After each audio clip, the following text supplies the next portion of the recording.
విషయ సంబంధం లేకుండా స్వతంత్రంగా ఈ అహమిక నేను అన్న తలంపు నిలవలేదు.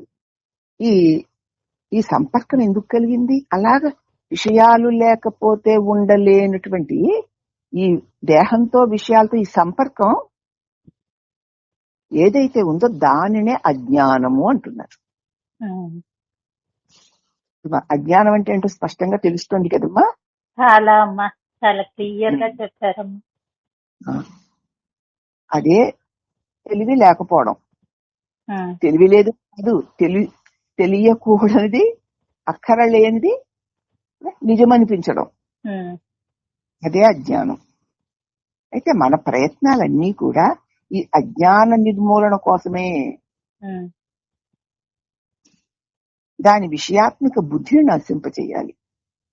ఈ అహంభావానికి విషయాలతో కూడి ఉండడం, నిరంతరం విషయాల్ని చింతిస్తూ ఉండడం, తనకే కుప్పలు ఉండగా వారివి వీరివి అక్కడివి ఇక్కడివి అవి ఇవి వీటన్నిటితో నొల్లుకొని వాటితో దొల్లుతూ ఉండడం, ఇదే విషయాత్మకమైన బుద్ధి. అది ఉండలేదు పాపం. ఏం చేస్తాం? మూసికి ఒక్క నిమిషం ఉండాలంటే ఉండగలవా? గిలగిల్లా ఆడిపోవు. అలాగే మనసుకి నేనన్న తలంపుకి విషయాలు లేకపోతే ఉక్కిరి బిక్కిరి అయిపోతుంది. ఎలాగో ఎక్కడికో చోటుకి వెళ్ళిపోవాలి, ఏదో చూసేయాలి, ఏదోటి వినేయాలి, ఏదోటి మాట్లాడేయాలి. ఏమీ చాచకపోతే ఏదో తినాలి. ఇలాగా అది లేకపోతే అది బతకలేదు. అదే ఎందుకంటే అజ్ఞానం, దీన్నే అజ్ఞానం అంటారు. అజ్ఞానం వల్ల ఇలా విషయ సంపర్కంతో చేరిపోయిన అహంభావన, విషయాలు లేకపోతే బతకలేకపోవడం, ఉండలేకపోవడం అజ్ఞానం. మనం ఎన్ని ప్రయత్నాలు, ఈ సాధనలు ఆ సాధనలు ఇవన్నీ చేయడం ఎందుకంటే ఈ అహంకారాన్ని, అజ్ఞానాన్ని నిర్మూలన చేయడం కోసమే. ఏమిటి అజ్ఞానం? ఎందుకు ఇలాగా? ఇవేమీ లేకపోతే నేను ఉండలేనా? నిద్రలో ఇవేమీ లేకుండా ఎంత హాయిగా ఉన్నాను కదా. నిలుపుకొచ్చేసరికి ఏమిటి నొల్లుకోవడం, ఈ గిల్లుకోవడం, ఈ తిరగడం, ఈ వెంపర్లాడడం, వాళ్ళని గురించి వీళ్ళని గురించి తలుచుకోవడం, వినడం, ఏదో పలకడం, ఏదో మాట్లాడడం, ఏవో విషయాలు సేకరించుకోవడం, ఆ సేకరించుకుని మళ్ళీ పంచుకోవడం. ఎందుకు ఇలా చేస్తున్నాను? ఇలా చేయకుండా నేను ఉండలేనా? నిద్రలో ఇది ఏమీ లేకపోయినా సుఖంగా నేను ఉన్నాను కదా అని ఏ వివేకవంతుడైతే తన అనుభవంలో నుంచే తానే భావించుకొని అసలు ప్రశ్నించుకుంటాడో అదే నిజమైనటువంటి సాధన. మన ప్రయత్నాలన్నీ కూడా ఈ అజ్ఞానాన్ని నిర్మూలన చేసుకోవడం కోసమే. దాని విషయాత్మక బుద్ధిని నశింపచేయాలి. ఈ మన నేనుకి విషయాల మీదకి వెళ్లేటువంటి లక్షణాన్ని మనం నశింప చేసుకోవాలి. ఎందుకంటే అది వెళుతున్నప్పుడు వద్దు వద్దు వద్దు వద్దు అని చెప్పుకోవాలి. చెప్పుకోకపోతే నేను లాక్కుపోతూ ఉంటుంది. నాకేం అవసరం? వద్దు. ఇదే నశింప చేయడం అంటే. చూస్తాను, ఈ విషయాల్లోకి వెళ్లకుండా ఉంటే నాకేమైనా నష్టం వస్తుందేమో చూస్తాను. కళ్ళేవో చూడమంటుంది, నేను వెళ్ళను. ఏమైంది ఇప్పుడు వెళ్ళకపోతే? ఇంతకు ముందు ఆ దృశ్యం లేకపోతే ఇప్పుడు నేను లేనా? అలాగే చెవులు అవి వినాలి, ఇవి వినాలి, ఏం జరుగుతుందో వాళ్ళేమిటో వీడేమిటో అని తోస్తుంది. తోస్తే ఏదైతే నాకెందుకు, నా ప్రారంభంలో ఉంటే అదే నా దగ్గరకు వస్తుందిలే, నేను వెళ్ళను అని గట్టిగా బుద్ధి చెప్పుకోవాలి. వెళ్ళకు, నేను రాను. నువ్వు వెళ్ళకపోతే అది ఎక్కడికి వెళుతుంది? ఇలాగ విషయాత్మక బుద్ధిని నశింప చేయాలి. విషయ ఆసక్తిని వద్దు అని అలాగ నశింప చేస్తే అప్పుడు ఈ అహంకారము, విషయాల వాసనలతో నింపుకున్నటువంటి అహంకారం ఇప్పుడు విషయాలు అందకపోవడం వల్ల ఆ విషయాలన్నీ తొలగిపోయి ఈ నేను అన్న ఈ అహమిక శుద్ధంగా మారుతూ వస్తుంది. నువ్వు ఇస్తూ ఉంటే దాని మీద బాగా మలాములు జరుగుతూ ఉంటాయి దట్టంగా.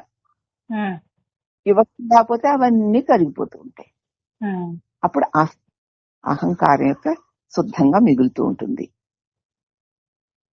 కాక మూలంలో లయమో అయిపోతుంది. ఆధారం లేక, ఆహారం లేక, ఏదీ లేక తాను తన మూలంలో లయం కూడా అయిపోవచ్చు.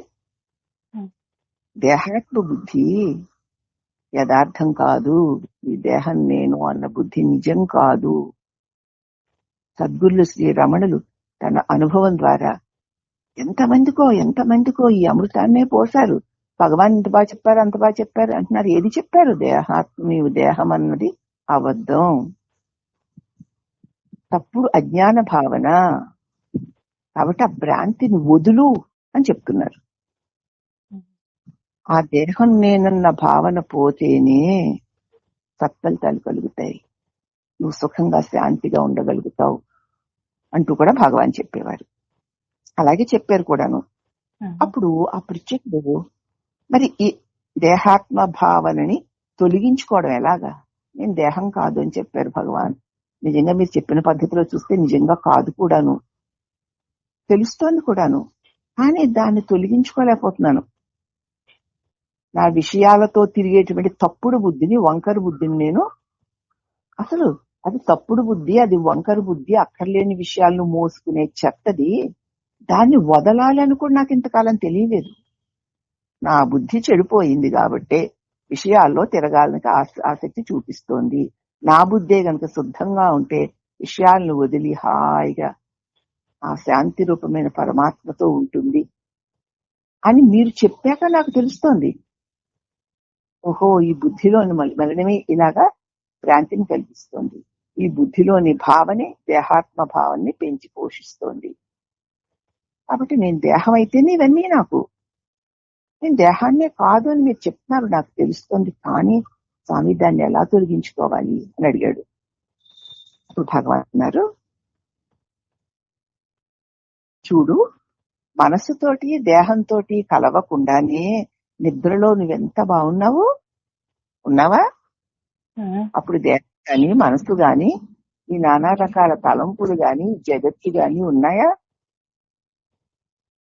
అవేవీ లేకుండానే ఈ దేహంతో మనసుతోటి కలవకుండానే నిద్రలో మనం ఉన్నాం కదూ. ఉన్నామమ్మా. మిగతా రెండు అవస్థల్లోనే కదా వాటితో కలిసి ఉంటున్నాం, కలలోను మెలకులోనే కదా వీటితో కలిసి ఉంటున్నాం. మరి నిద్రలో వీటితో కలయిక లేకుండానే మనం ఉండగలుగుతున్నాం కదా. కాబట్టి మనం దేహంతో సమమైతే అది లేకపోతే నిద్రలో ఎలా ఉండగలదు? మనమే దేహం అయితే నిద్రలో కూడా నీకు దేహం ఉండాలి కదా. మరి దేహం లేకుండా నువ్వు ఎలా ఉన్నావు? మనకు బాహ్యమైన దానితో వేరుపడవచ్చునేమో గాని నీకంటే వేరుగా ఉన్న దాని నుంచి మనం వేరుపడచ్చు. కానీ మనమే అయిన దాంతో ఎలా వేరుపడతావు? ఈ దేహము, ఇంద్రియములు, మనోబుద్ధులు ఇవన్నీ నీకంటే వేరు గనకనే నువ్వు నిధులలో దీని నుంచి వేరుపడి ఉండగలిగావు. ఆ అనుభవం నీకు తెలియడం లేదు. ఇది లేకుండానే నువ్వు ఉన్నావు కదా. ఉన్నానమ్మా. ఇవే నువ్వైతే మరి నిధులలో కూడా ఉండాలి కదా. మనం కాని దాన్ని మనం వదలగలం, కానీ మనల్ని మనం ఎలా వదలగలం? కాబట్టి నిధులలో నువ్వు కానివే గనక మనోబుద్ధులు, ఈ దేహాలు ఇవన్నీ నువ్వు అవలీలగా వదిలి ఉండగలుగుతున్నావు. కాబట్టి ఈ నీ నిజ అనుభవపు విచారణ చూసుకుంటే ఈ అహమిక, ఈ అహంకారము దేహము కాదు. ఈ అహం భావన దేహము కాదు, వదిలేసిందిగా. మరి జాగ్రత్త అవస్థలో దీన్ని మనం బాగా మెలకు వచ్చినప్పటి నుంచి నేను అనేసరికి శరీరం అయిపోయి ఈ లోకంలో నాది, వాళ్ళు, వీళ్ళు, పరవాళ్ళు, ఇలా అయినా రకరకాలుగా ఉన్నాయి కదమ్మా. ఎన్నిసార్లు ఒకే ముక్క చెప్పను, నాకే చిరా చేస్తుంది. అవి కూడా నేను కాదని జాగ్రత్త అవస్థ ఏమీ లేక ఒక క్షణం క్రితం ఏమీ లేకుండా ఆనందంగా ఉన్నాను. నేను మెలకు రాగానే చెప్పుకోవాలి, నేను ఆనంద స్వరూపుడుగా ఉన్నాను. నేను ఆనంద స్వరూపు. ఉన్నావా లేదా? కల్పన భావన ప్రతి మనిషికి, ప్రతి ప్రాణికి ఉంది కదా. మెలకు వచ్చాక కదా ఇవన్నీ. మెలకు వచ్చిన తోడనే ఈ దేహ, ఇంద్రియ, మనోబుద్ధులతో కూడిన జగత్తునంతా వదిలి నేను ఆనందంగా ఉన్నాను. కాబట్టి ఇవి నేను కాదు, ఇవి నేను కాదు. ఇవే నేనైతే దీన్ని వదిలి నేను ఉండలేను కదా. వదిలి ఉండగలగడం నా స్వీయ అనుభవం. అనుభవం. ఇది నేను కాదని మెలకు వచ్చిన వెంటనే గుర్తుపెట్టుకోవాలి. పైగా అవస్థాత్రయాన్ని పరిశీలించుకోవాలి. ఈ దృష్టిని బాగా, అందుకే అవస్థాత్రయాన్ని పరిశీలించుకోవడం, ఈ దృష్టిని బాగా అలవాటు చేసుకోవడానికి. ఈ మెలకు వచ్చింది, రకరకాల అనుభవాలు కలుగుతున్నాయి. వెలుగొచ్చింది, మెలకు వచ్చింది, ఏవో ఇల్లు ఆకలి ఎవరెవరు వచ్చారు వెళ్ళారు, ఇవన్నీ అయిపోయాయి. మళ్ళీ మెలకు పోయింది. ఎక్కడికి ఏమో తెలియదు. మళ్ళీ కళ వచ్చింది, ఇంకొక పెద్ద కళ జగత్తు కనిపించింది. అక్కడ కూడా ఏవో అన్నీ ఉన్నాయి. ఇక్కడ ఎలా ఉన్నాయి అలాగే ఉన్నాయి, కష్టాలు సుఖాలు అవన్నీ ఉన్నాయి. మరి అదే వెళ్ళిపోయింది. తెలుస్తాను. కళం తీసుకురావమ్మా, ఎందుకు నిన్నటి నీ మెలకువని తీసుకురా. అది వెళ్ళిపోయింది. వదిలేసినటువంటి ఏమీ లేనటువంటి నిద్ర కూడా వచ్చింది, వెళ్ళిపోయింది. అవి వచ్చాయి, కాసేపు ఉన్నాయి, వెళ్ళిపోయాయి. కానీ వాటి మూడిటికి సాక్షిగా నువ్వు వచ్చావా, వెళ్ళావా? ఉన్నానమ్మా. నిన్నటి నిద్రను గురించి చెప్తున్నావు, నిన్నటి మెలకువను గురించి చెప్తున్నావు, నిన్నటి కళను గురించి చెప్తూ నేడు నువ్వు ఉన్నావా లేదా? ఉన్నాను. నువ్వైతే వాటితో పోవాలా వద్దా? పోవాలి. అంటే నువ్వు కాని దానిని నువ్వు వదలలేవు. కానీ ఇవన్నీ నువ్వు కానివి గనక అవి వదిలి వెళ్లిపోయినా నువ్వు ఉన్నావు అని నిరంతరం ఈ అవస్థాత్రయాన్ని బాగా పరిశీలించుకుంటూ ఉంటే ఇదిగో ఈ దృష్టి చక్కగా అలవడుతుంది. వెలుగు వచ్చింది అంటే ఇది వచ్చింది. ఇది లేని నిధులలో నేను చాలా ఆనందంగా ఉన్నాను. ఇప్పుడు ఇది వచ్చింది, కాసేపు ఏవో సినిమా తెర మీద ఆ బొమ్మల్లాగా ఏవో ఏవో అన్నట్లుగా వస్తుంది. ఇది వెళ్ళిపోతుంది, సీన్ వెళ్ళిపోతుంది కదా, అక్కడ అయిపోతుంది. మళ్ళీ కలుపుతుంది, అది కాసేపు అది వెళ్ళిపోతుంది. తర్వాత మళ్ళీ చీకటి సినిమా ఏమి వేయడంలా అది వెళ్ళిపోతుంది. కానీ తెర అలాగే మిగిలి ఉంది కదా. అదే నీ చిన్మయ స్వరూపం. నిరంతరం ఈ బోధని వాటికి అనుసంధానం చేసుకుని నీకు ఈ బుద్ధి పెంటల్లోకి అక్కడికి ఇక్కడికి దొల్లడానికి నీకు టైం ఎక్కడుంటుంది? వచ్చింది కదా, ఇది వచ్చింది, వెళ్ళిపోతుందా. సినిమా తెరలాగా నేను అలాగా ఏమీ సినిమా లేకపోయినప్పుడు, అంటే నిద్రలో ఏమీ లేనప్పుడు ఉన్నట్లుగా, ఏ సినిమా మీద ఈ తెర మీద బొమ్మలు లేకపోయినా తెర ఉన్నట్లు నేనున్నాను. ఆ తెర మీదకి అనేక రకరకాల బొమ్మలు వస్తున్నట్లు మెలకువలో ఏవేవో కలుగుతున్నాయి. అవి కలుగుతున్నా నేనున్నాను. మళ్ళీ అవి వెళ్ళిపోయి మళ్ళీ ఇంకేవో కలుగుతున్నాయి, అవి ఉన్నా నేనున్నాను. అవన్నీ వెళ్ళిపోయినా నేనున్నాను, అవి లేకపోయినా నేనున్నాను, అవి ఉన్నా నేనున్నాను. అట్టి నేను చిద్గగనమై ఉన్నాను. ఉన్నావా లేదా? ఉన్నానమ్మా. నిద్ర లేచింది మొదలు తలంపులు కలిగిన వెంటనే ఇవి కలిగి తొలిగేవే, మంచైనా సరే చెడ్డైనా సరే, శత్రువులైనా సరే, మిత్రులైనా సరే, పాపిష్టి వాళ్ళైనా సరే, పరమ భక్తులైనా సరే, ఎవ్వరైనా సినిమా తెర మీద బొమ్మ లాంటి వాళ్లే. మహాశక్తి ఈ బొమ్మల్ని ఆడిస్తోంది. తరగని మారని వస్తువునా, తెరపై బొమ్మలే జగమన్నా. తరగని మానవ వస్తువు ఎవరు? నువ్వే. నువ్వు అలాగే ఉన్నావు. అవస్థలు మూడు వచ్చి వెళ్ళిపోతున్నాయి. అవస్థల్లో అనేక స్థితి గతులు వస్తున్నాయి, వెళ్ళిపోతున్నాయి. నువ్వు అలాగే ఉన్నావు. కాబట్టి తరగని మారని వస్తువునా, తెరపై బొమ్మలే జగమన్నా. ఇది తెలిసిన మౌనమే కర్తవ్యం బన్నా. అంటే సకలము కలుగుతున్నాయి, కదులుతున్నాయి, తొలుగుతున్నాయి. దేని మీద నేను రాగం పెట్టుకుంటానమ్మా? దేని మీద ద్వేషం పెట్టుకుంటాను? దేని మీద రాగం పెట్టుకున్నా నువ్వు పట్టుకుందామన్నా అది ఉంటుందా? ద్వేషం పెట్టుకున్నా నువ్వు పట్టుకుందామంటే అది ఉంటుందా? ఉన్న కాసేపు సుఖంగా ఆనందంగా ఉండగా జరిగిపోయిన రాగద్వేషాది విషయాలు నొల్లుకుంటూ లేని ద్వేషాల్ని తెచ్చుకుంటూ లేని సుఖాలు ఊహించుకుంటూ ఈ కళ్ళబొల్లి బ్రతుకులు ఎంతకాలం బ్రతుకుతాం అని ఈ రకమైనటువంటి ఆలోచన మననము నీ లోపల సాగుతున్నప్పుడు నీకు జగత్ మననము గాని, దేహ మననము గాని, అహంకార మననము గాని ఉంటాయా? ఉండవమ్మా. దేనిని మననం చేస్తున్నావో దాంతో తాదాత్మ్యం చెందుతావు. అందుచేత ఇదిగో ఈ అవస్థాత్రయాన్ని జాగ్రత్త అవస్థలో దీన్ని గుర్తుపెట్టుకోవాలి. ఈ అవస్థాత్రయాన్ని పరిశీలించడం, ఈ దృష్టిని బాగా అలవర్చుకోవడానికి. ఇది చేయకపోతే సాధకుడికి జన్మ బంధాలు వాళ్ళు చెప్పినా అర్థం కాదు ఇంకంతే. ఇక ఈ రెండు అవస్థల నడుమా గాని కదా, రెండు తలంపుల మధ్య, రెండు అవస్థల నడుమ మెలకువలో నుంచి నెమ్మదిగా నిద్రలోనికి వెళుతున్నావు.